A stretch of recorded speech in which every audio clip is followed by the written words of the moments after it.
Paano pinasuko ni Cuadro Alas General Casimero ang buong bansang Afrika nang wasakin nito ang pinakamagagaling na boksingero nila? Kaya ang ating bida ay hinangaan talaga at naka-score pa sa napakagandang si Ivana. Kiss love ng iyong mata, ngitit tawa na kay ganda, ang boses mo na kay lambing, nakakakilig na walang hambing. Sarap. Sarap.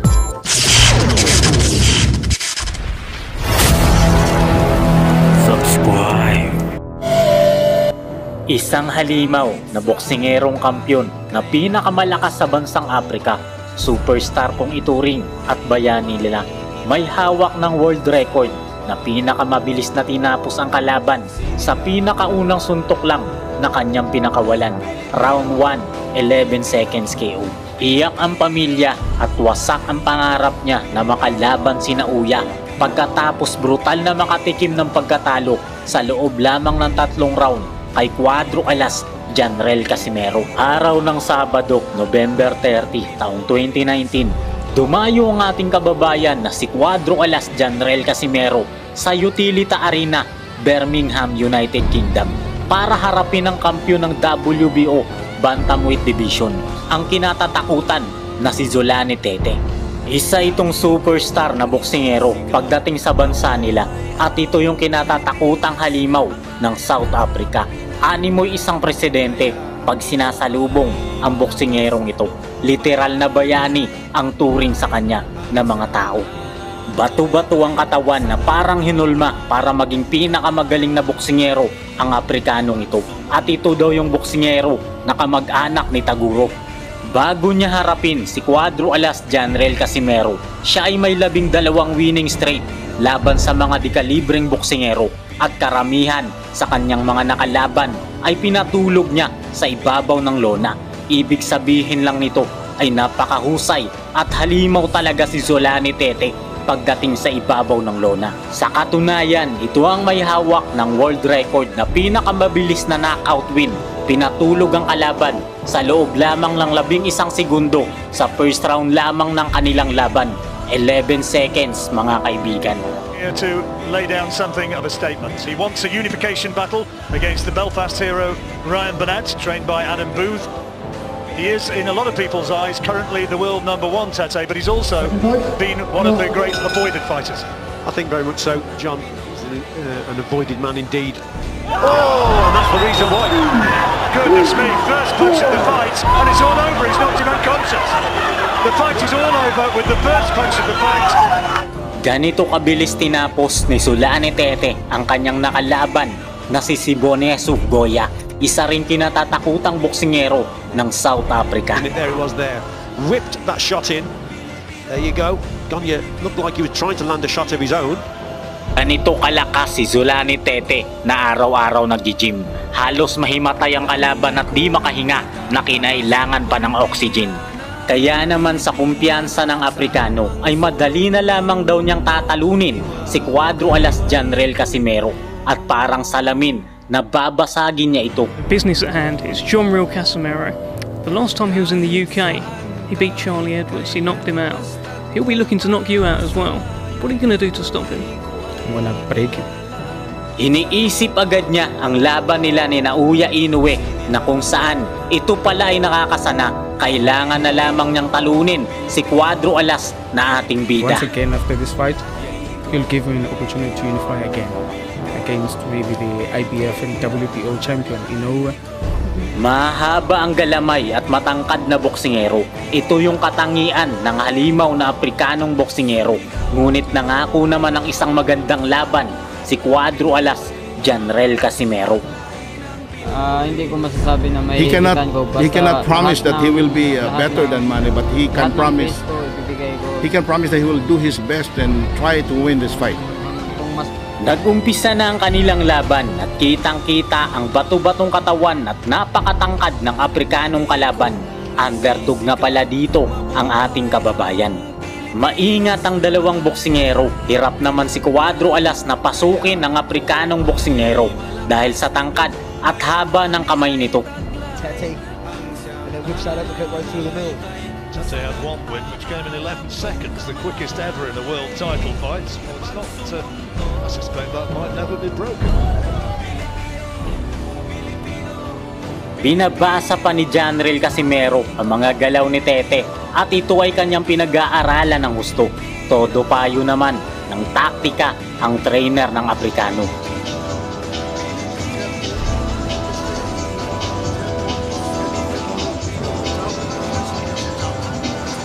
Pagmasdan nyo pong mabuti ang galaw nitong si Tete. Yuyuko siya ng husto para maiwasan ang malakas na suntok ni Casimero. Round 2, sinusubukan ni Zulane Tete na kontrolin ang laban sa pagbabato ng mahabang jab kay Cuadro Alas Janril Casimero. Pero sadyang mabilis si Casimero at naiiwasan niya ito.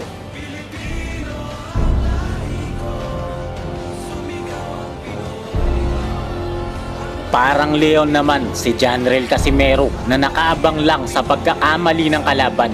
Nagbabato rin ito ng jab upang matansya ang distansya ng kalaban.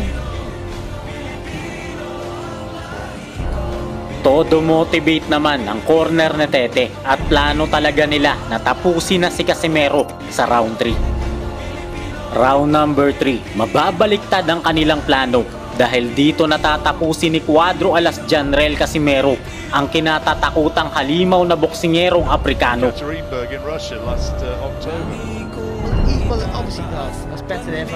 Naalala ni Janril Casimero ang galaw ni Zulane Tete nung round 1 nang yumuko siya ng gusto para iwasan ang suntok ni Casimero.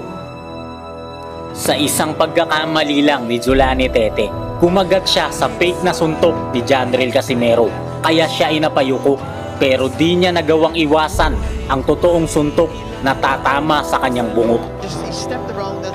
The left foot's gone outside of the right foot of the southpaw. Right on the temple. Right on the temple. Right shoulder, right shoulder, right on the temple. He does it again, doubles it up again, but the first one did all the damage. He jumped in with a body shot, which initially I thought was what had done it. And then Dalawang beses na tamaan ang kanyang ulo na naging dahilan ng pagkaalog nito, kaya siya ay nahilok. Bumagsak siya at binilangan ng referee at halatang halata na hilong-hilo ito sa lakas ng suntok ni Cuadro Alas Janril Casimero.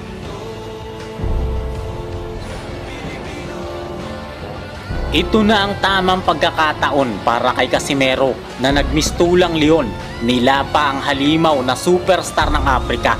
Wala itong nagawa sa bangis ni Cuadro Alas na ating bida. Tete still looks unsteady. He's got to buy some time here and make Casimero. Sunod-sunod na suntok ang muling nagpabagsak sa kanya na parang Superman sa ibabaw ng lona.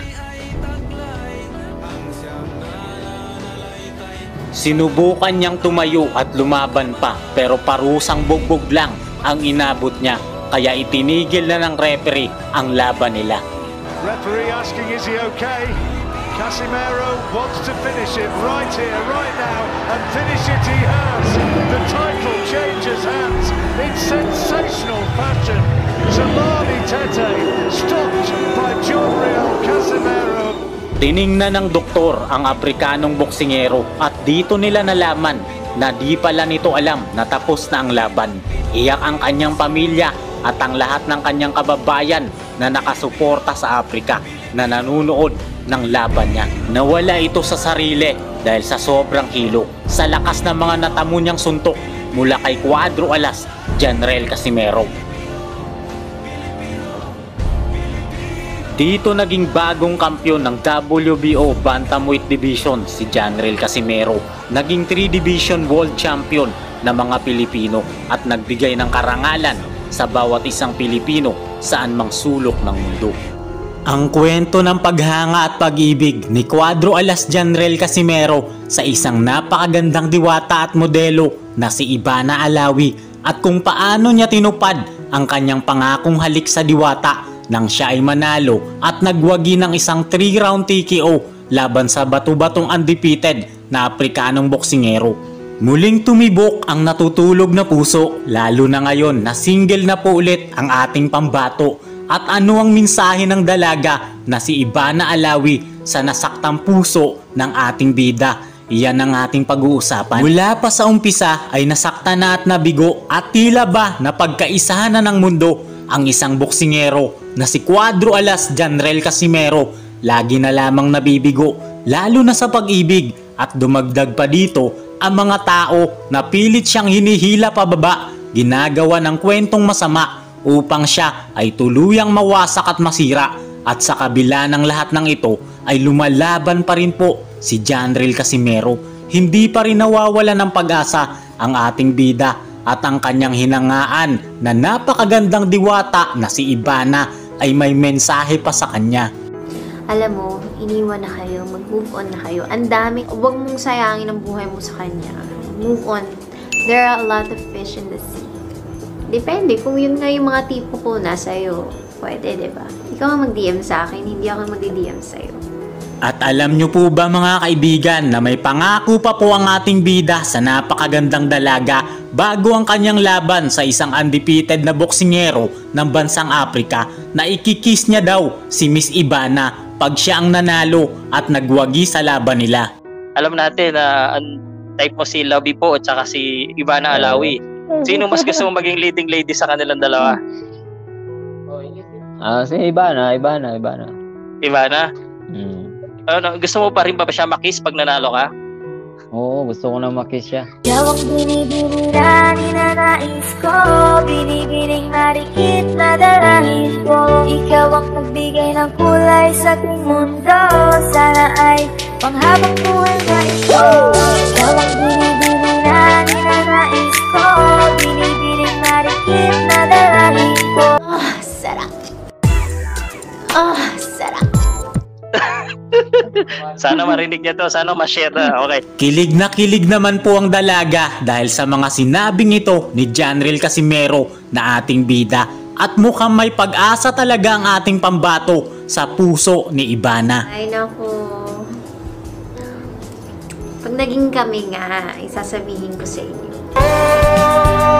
Nayakan, pinakamagandang lalaki sa mundo. Araw ng Sabado, September 26, taong 2020, sa Mohegan Sun Casino and Casbah, Connecticut, USA, naglaban si Cuadro Alas Janrel Casimero kontra sa undefeated na boksingero ng Afrika na si Babyface Terminator Duke Maika. Sa unang round, naging matigas talaga at malabakal ang panga ni Janrel Casimero. Gusto niya talagang patunayan kay Ivana Alawi na kaya niyang manalo at wala siyang sinayang na oras at binugbog niya ng husto ang boksingerong Aprikano. Sa pag-uumpisa ng round 2, kinakapos na agad ng hininga ang Terminator dahil siguro sa lakas ng pinapakawalan ng mga suntok ni Cuadro Alas na Predator. Puro power shot naman agad ang pinapakawalan ng suntok ng ating pambato at baliwala sa kanya ang lakas ng mga kamao ng Terminator hanggang sa may isang napakalakas na suntok na galing kay Casimero na nagpabagsak sa Terminator. Tumayo ito at lumaban pa pero halatang halata na hilong-hilo na siya. Parang naging halimaw naman si Cuadro Alas na nagpakawala ng kaliwat kanang power shot. Walang nagawa ang Terminator na kalaban sa tindi ng mga suntok na pinapakawala ng ating kababayan. Lumabas na lang ang dila nito at tumirik ang mata sa sakit ng natamo niya sa ating bida. Hilong-hilo si Maika at di na niya alam ang nangyayari sa kanya. Sa round number 3, dito natatapusin at ite-terminate ni Cuadro Alas ang Terminator na kalaban. May bakal na panga at pangangatawan. Walang nagawa at wasak sa aserong kamao ng ating kababayan. Kaya sinuri ng doktor kung okay pa ba ang kanyang kalagayan. Sa sobrang hilo ay 10-10 na pala ang paningin nito. Kaya nandilat na ang mata ng referee sa Terminator na kalaban.